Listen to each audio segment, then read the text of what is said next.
Hey, everybody. Welcome to this week's Reverb's Quarantine Kitchen. For those of you who've been here before, I hope you had a good week. I hope everyone's hanging in there. A lot going on.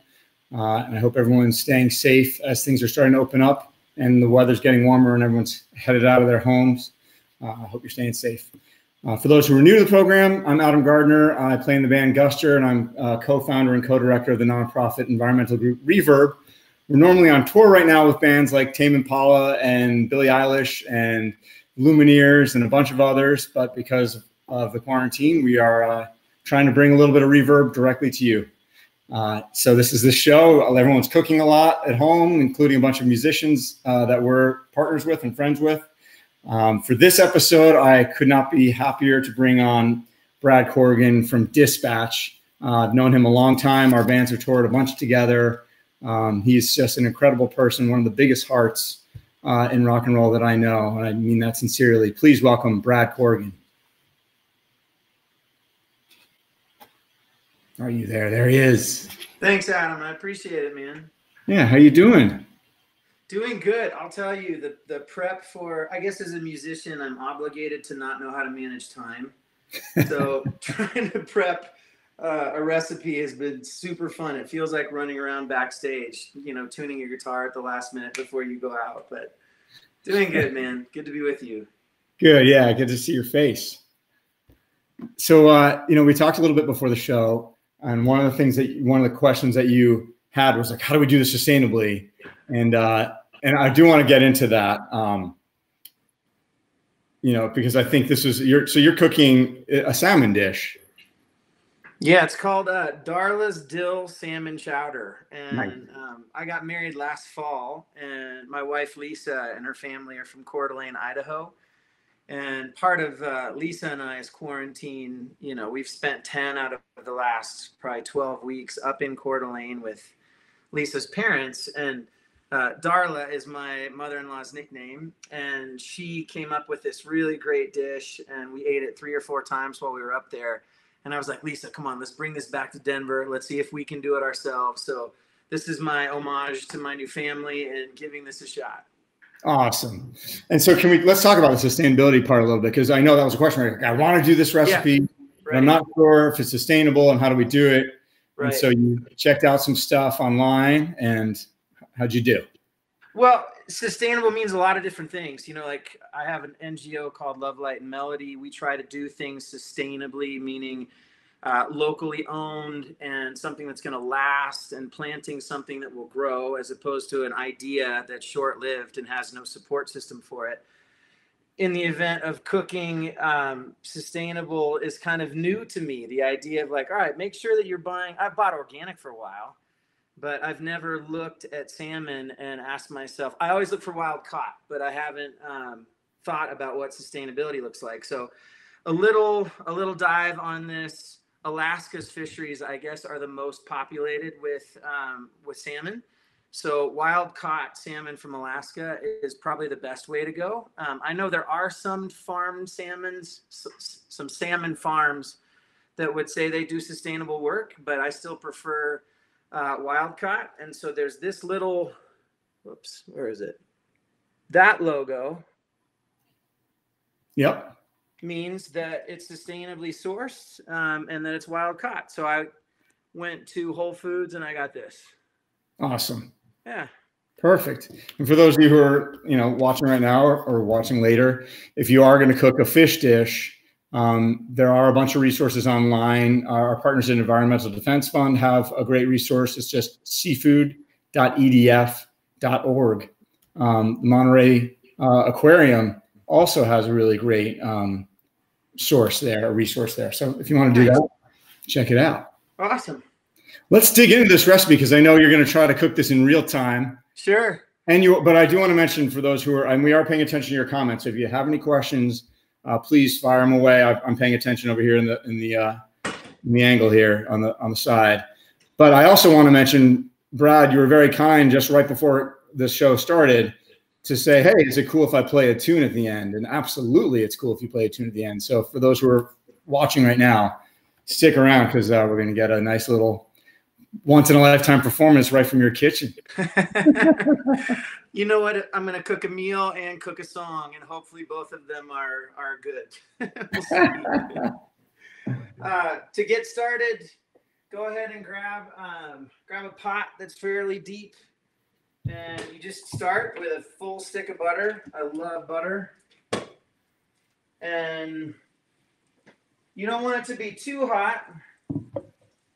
You don't want it to be too hot when you're melting the butter down.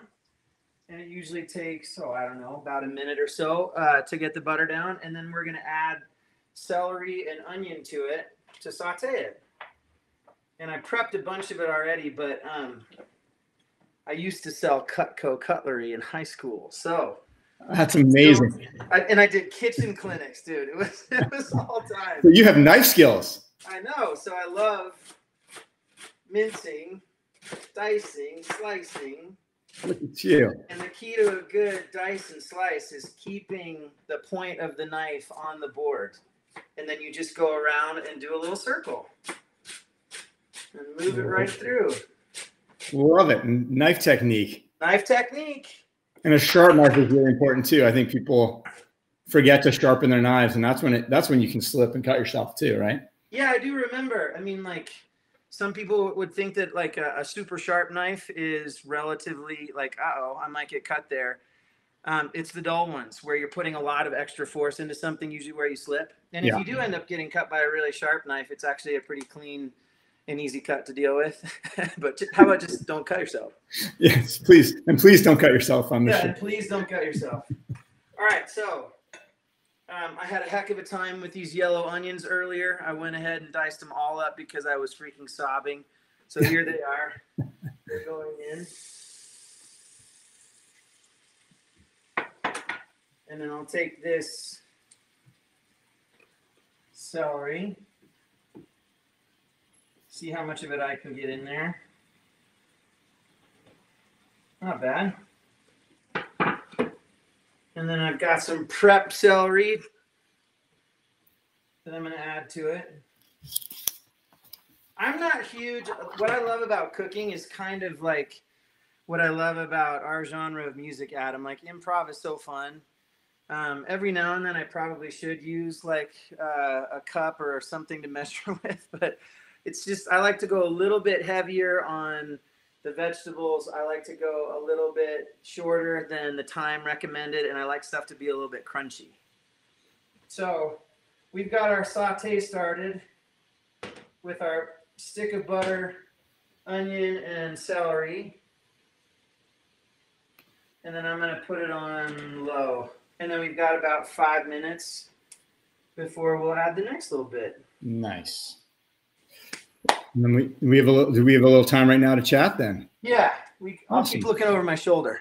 Yeah, exactly. That's the one thing. I'll look in the comments. We've done this before when Stefan was on from Dave Matthews Band. He got all caught up in the chat, and they're like, "Pay attention, what's behind you? Stefan, behind you. Don't throw your veggies." That's great. Well, let's get into music a little bit. Okay. So as part of this, you created a little playlist. So thank you for doing that on Spotify, and there's a link to that, I believe, on this very post. And if not, there will be on our website too. So can you get into some of the songs? Like, what have you been listening to lately? Is this playlist reflective of what you like to cook to, or what you're listening to in general, or a little of each? Or? You know, it's a little of each for sure. Asgeir is one of my favorite. He's not a new artist, but he's new to me. I've loved spending time in Iceland the last 3 or 4 years, and I have a little farmhouse up in the West Fjords, which is a really rustic kind of Yellowstone-y part of the country. Wow. And there are so many incredible Icelandic singers and artists in general, but Asgeir, his voice is kind of, it feels like the landscape as you're driving through it. The production is really cinematic and beautiful, and there's piano, but he has just like a Bon Iver, like a really high, beautiful voice that just soars through it. So I've listened to him tons in the last few years. And then Motorcycle Diaries is probably my favorite piece of music. I just love instrumental music for film score. And this guy, Gustavo Santaolalla, created, I think, one of the best soundtracks of all time. I mean, it still holds up, and I've listened to it for 15 years or whatever. Great to eat and cook to. Like, it's perfect for vibe. Oh, yeah, it's so good. Just kind of, yeah, I absolutely love it. And I've spent enough time in Central America, too, that I feel like music from the landscape when you're listening to, you know, a Latino composer, or you're listening to an Icelandic singer-songwriter. It's amazing how much of their landscape and culture can come through. So as far as like what you grew up on, I've always wondered this, and I know it's funny, like actually being on the other end of like a quasi interview, and then people always ask like, what are your influences? I don't really want to ask that directly as much as like, what did you grow up listening to? I grew up, I mean, pretty funny progression. AC/DC, oh man, when I got a hold of that in 8th grade, 9th grade, that was pretty much it. Angus Young on the guitar, just how massive their drums were. Got to see him 3 times, front row, you know, like 2 times. It was just like, that was my first experience with probably raw power of live music. High school was sort of venturing into the samples. Oh, yeah. And Dave Matthews and Ben Harper, coupled with like Pearl Jam, Nirvana, Soundgarden. So there was still this desire to like plug in and rock and make really loud music. But gosh, the Samples' first album, that's one of the most influential records for me. I wasn't a drummer yet, and Jeet McNichol, their drummer, I just wanted to play like him, even though I was a guitar player. So Carter Beauford and Dave Matthews and Jeet McNichol, those 2 drummers are the ones that I was like, oh my gosh, like that's where the percussive heartbeat is for it. What was there a moment or a musician or a song that kind of led you to picking up an instrument and be like, I want to play, I want to be a player, and I want to do that. I want to be like that. Probably more than anything, it was my grandpa. Oh, wow. My grandpa was he was like this deep bass, and he loved to sing. I remember him in our church choir when I was probably 5 or 6 years old. I got cast alongside him in this like Christmas play. So I'm this tiny little guy named Hark the Angel, and I'm singing these little high parts, and then my grandpa's this huge deep bass, and I loved him so much, and I loved how much he loved singing that I always wanted to be like him. And then my mom, when I was 14 or 15, I think she could just tell the right time to put a guitar in my hands, and to start diving into art processing life as opposed to any of the other things that you could do. So yeah, I think a deep family appreciation for music kind of paved a way for me. That's awesome. Okay, now check on your, I don't want to mess with your dish. We're looking good. Normally I'll put the top on this so it steams a little bit, but we got good kind of al dente vegetables. So the next thing that we're going to do, we're going to add, here's 4 cups of chicken broth.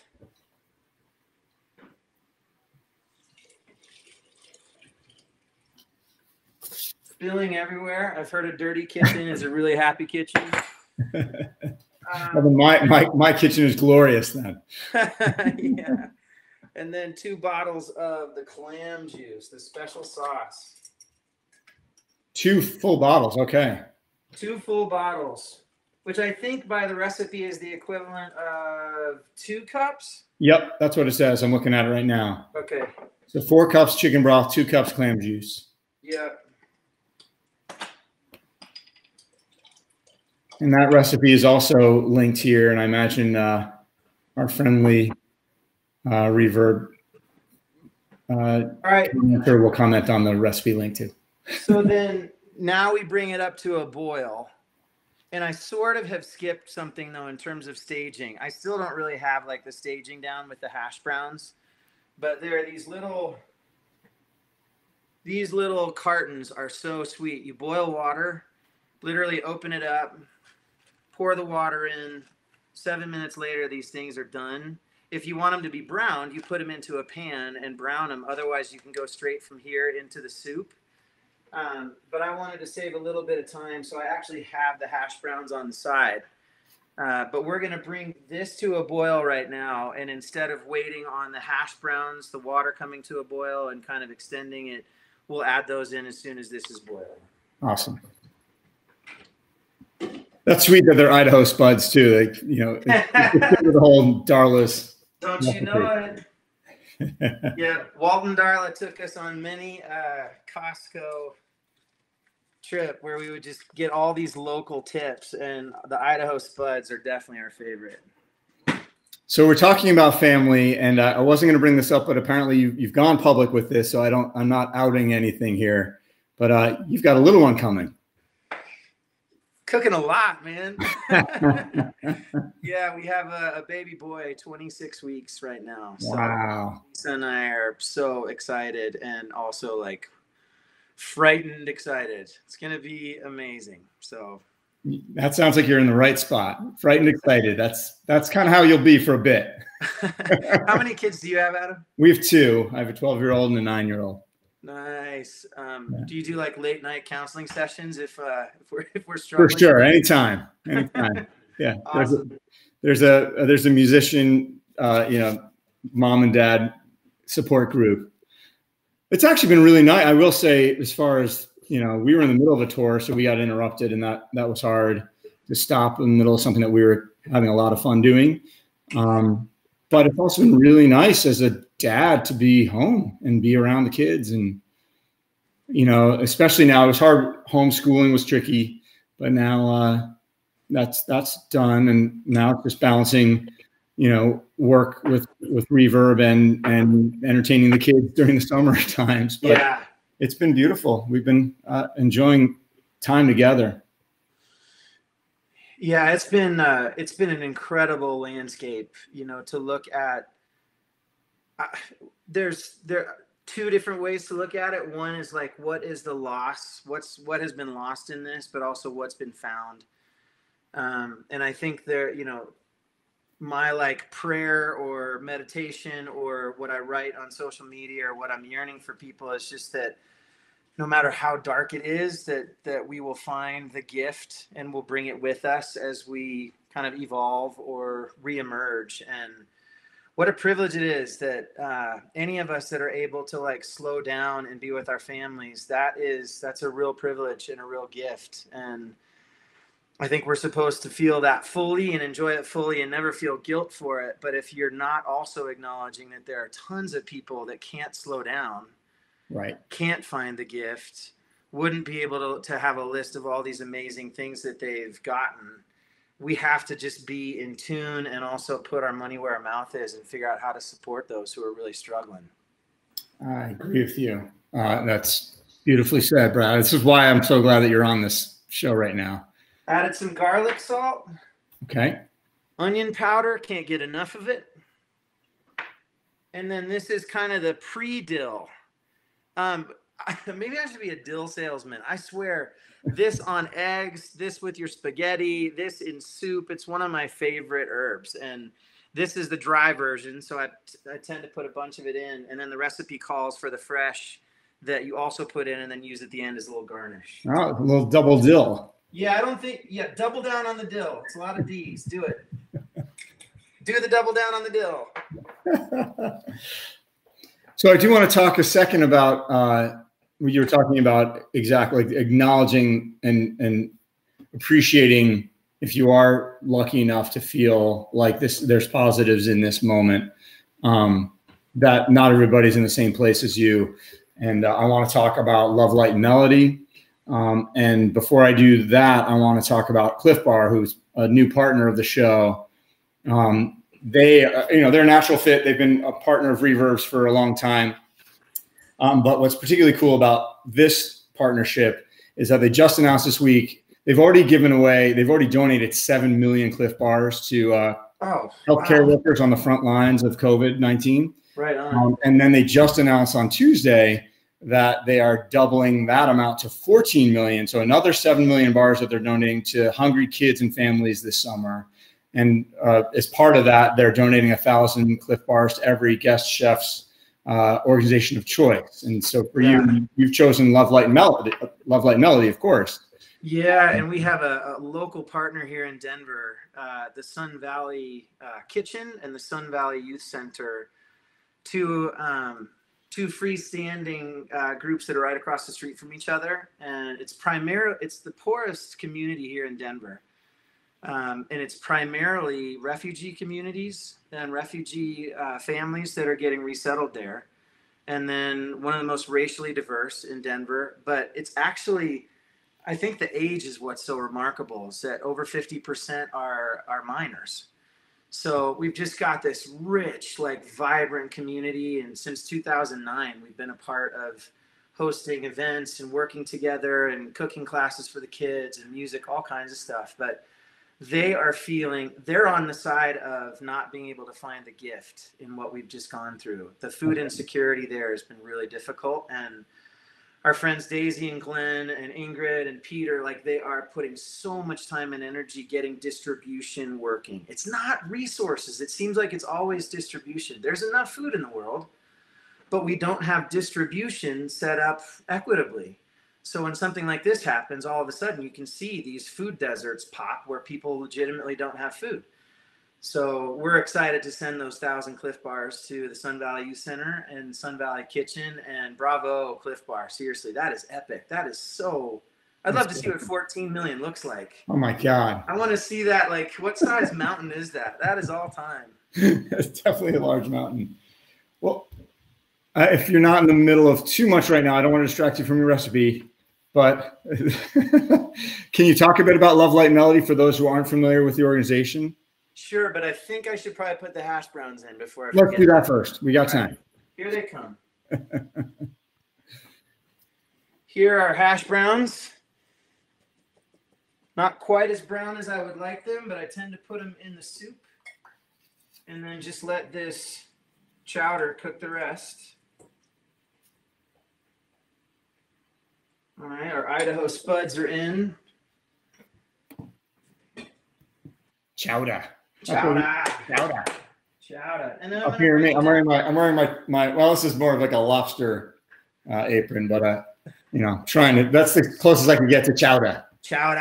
And then I'm going to bring it down to a kind of a low simmer. All right.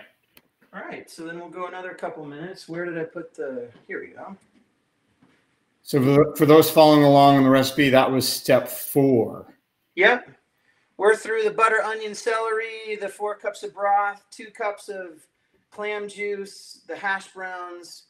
We're going to move into the half and half salmon and lemon in a few minutes. And then we'll just finish with some of the extra goodies on top. Nice. All right. So Love Light Melody, what's going on? What's the latest there? And I guess actually back up a second for those who aren't familiar. Can you explain a little bit about what it is and your involvement, of course? Sure. Love Light Melody is a nonprofit organization that I founded with some friends after a trip to Nicaragua, where we encountered a township of kids and their families living inside the city landfill.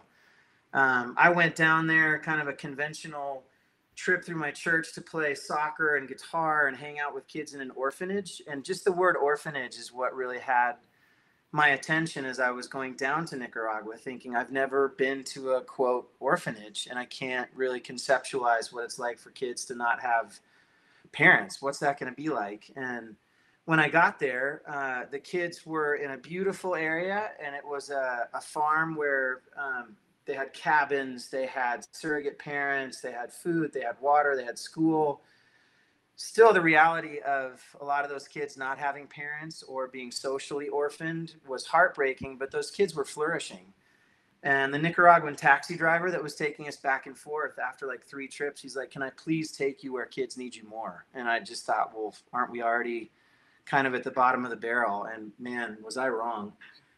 When he drove us into the city landfill and I saw kids running around barefoot and saw, kind of a little shanty town that had been built out of, stuff that had been thrown away, and the smoke and the dust and the, machinery, and then all the animals that are there grazing. I mean, it's really kind of an apocalyptic landscape, not like a well-manicured trash dump that we have here in the States. Right.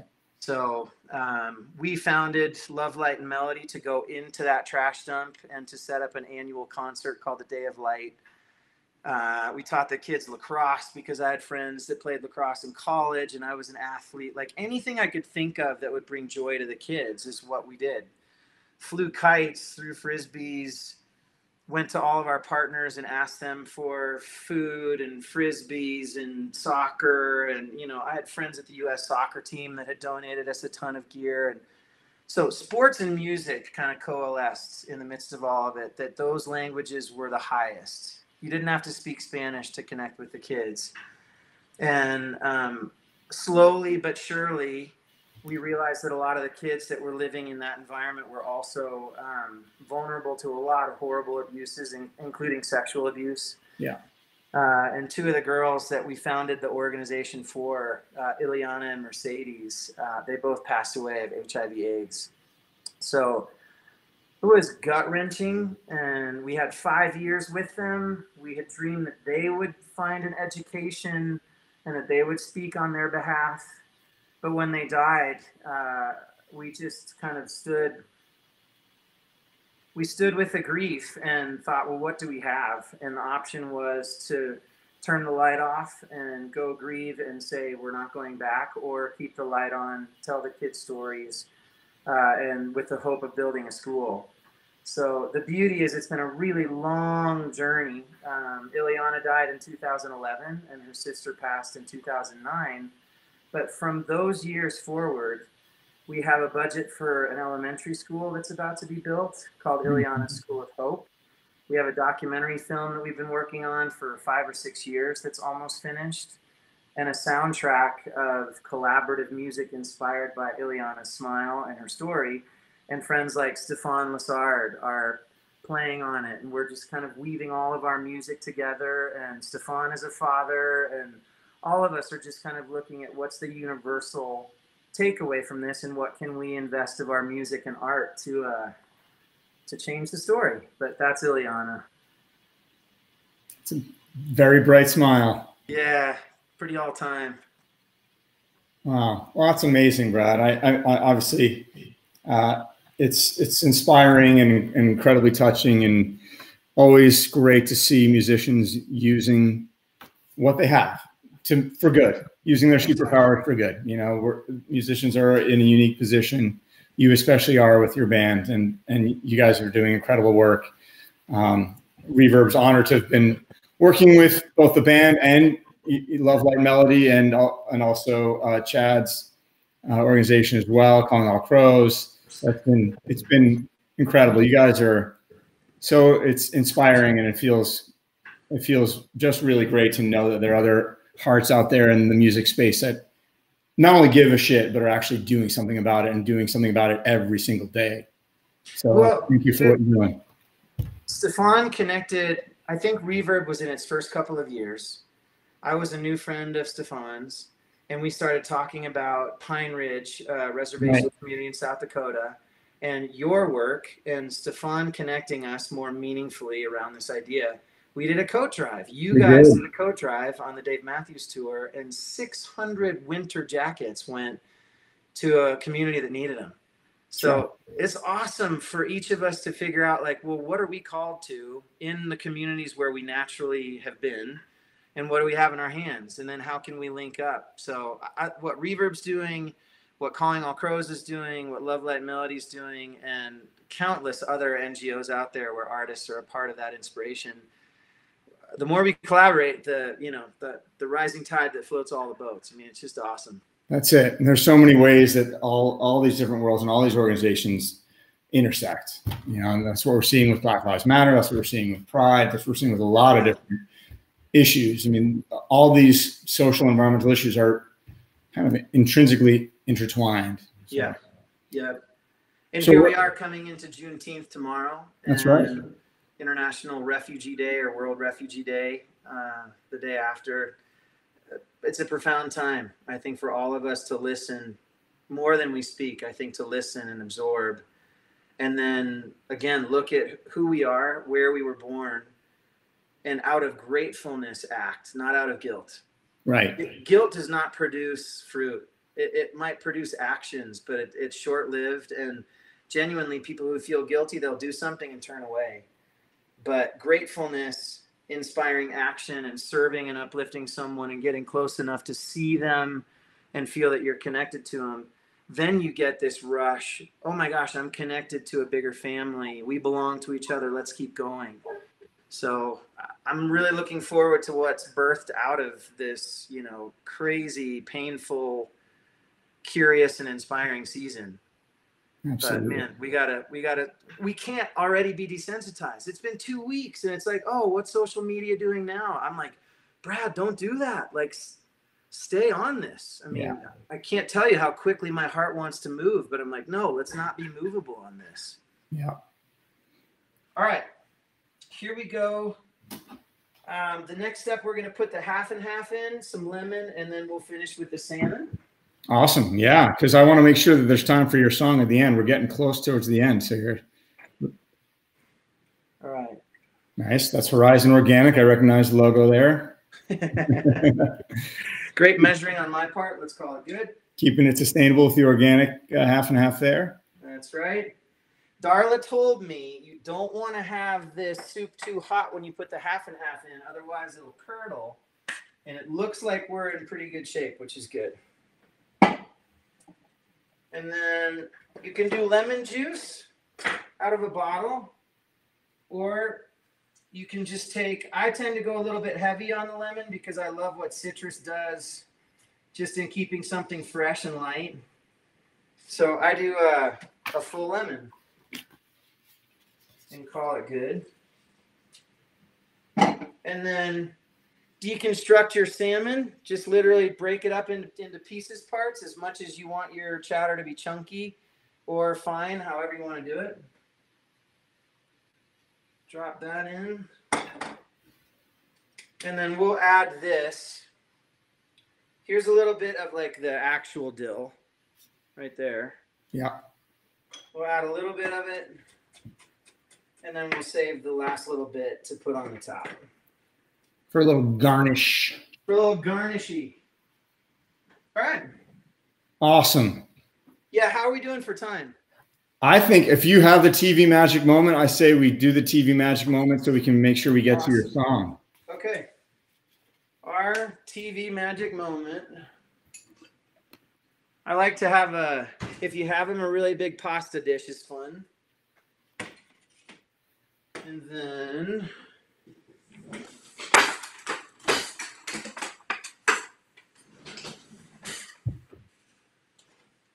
and if any viewers, I'm not sure if you can really see this, but here is complete with hash browns.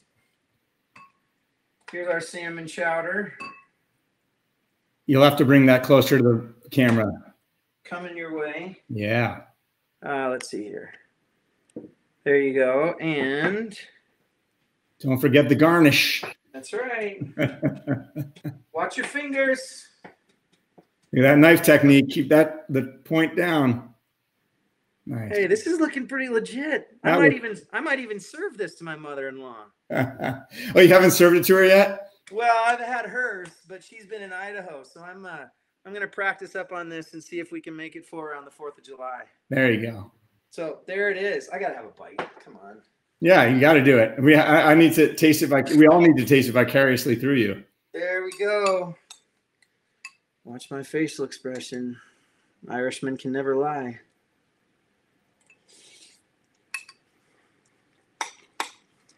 What do you think? Nice. We got it. I think we nailed it. Awesome. The salmon hasn't been in there too long, so it still has some shape to it. And then I like the crunch of the veggies. All right. Thank you, Brad. Darla's salmon dill chowder. All right. Oh, he's grabbing an instrument. Here it comes. And if anyone has any quick questions, we can answer them if there's something that you want to ask. But in the meantime, here comes a little something. What are you going to play for us, Brad? Well, I was thinking a little bit about World Refugee Day and thinking about, just everything that we're going through right now. And I'd say the most profound, Nicaragua has invited me in, and that particular community's taught me a lot. Here on our soil, the Pine Ridge Reservation in South Dakota is where I have the deepest friendships. And I think that's the key to anything that's really about like transformative change. You got to know people and love people and have them know you and love you in a place where anything sustainable is actually going to happen. So I've been there long enough to have some friends by name and for them to send me texts. And one guy in particular, his name is Bernard Running Eagle. He just looked at me and said, why would I be bitter? I can choose a path that is about life every day and looking up and seeing beauty, or I can look back and see all the reasons that we have to be bitter. So I wrote this song for him, and it's called Flag. Awesome.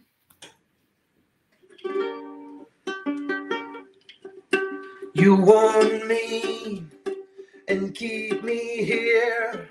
You call us close to dispel your fear. You painted the color of peace with your hands. As the water flows north by west, they come moving, raising up their hands, and the thunder calls. Welcome to the greatest, straightest tree. What flag are you? Are you flying? I have seen your kind for miles, seen your kind for miles. Great Father in the east says we'll leave only white like our wagon wheels, and only as long as the day holds a blessing from you will pass. He offers to us our own hands, painted lines upon our lands. Dog soldiers, don't ignite the land. What flag are you? Are you flying? I have seen your kind for miles. I have seen your kind for miles. What flag are you? Are you flying? I have seen your kind for miles. Seen your kind for miles. We huddle to the tree and hold it with both hands. To the center we will be together, as one we will stand. Frozen tears may rave in truth of frozen tears remain. What flag are you? Are you flying? I have seen your kind for miles, seen your kind for miles. What flag are you? Are you flying? I have seen your kind for miles, seen your kind for miles.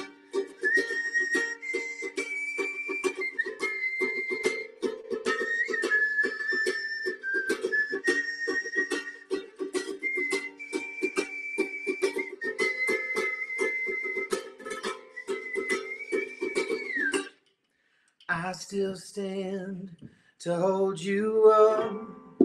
I still stand. I still stand to hold you up. I still stand. I still stand to hold you up. I still stand. I still stand. Hold you up, I still stand.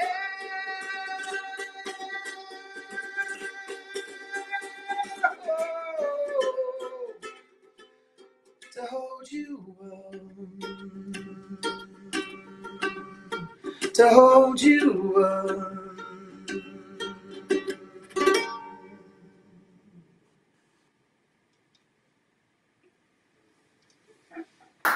Woo! Awesome. Brad Corrigan, the one and only. Now you Thanks, know why I man. call him one of the biggest hearts in rock and roll. You're an amazing man. Thank you so much for all you are and do. Thanks for joining us. Thanks for the recipe. I can't wait to try it. Yeah, I hope you like it. Thanks for everyone who's tuned in. Thanks to Cliff Bar for donating 1,000 bars to Thank you, Cliff Bar. Thank you. And everyone, we'll see you hopefully next week. Sounds stay tuned. Thanks, Peace, Brad. you guys. Blessings.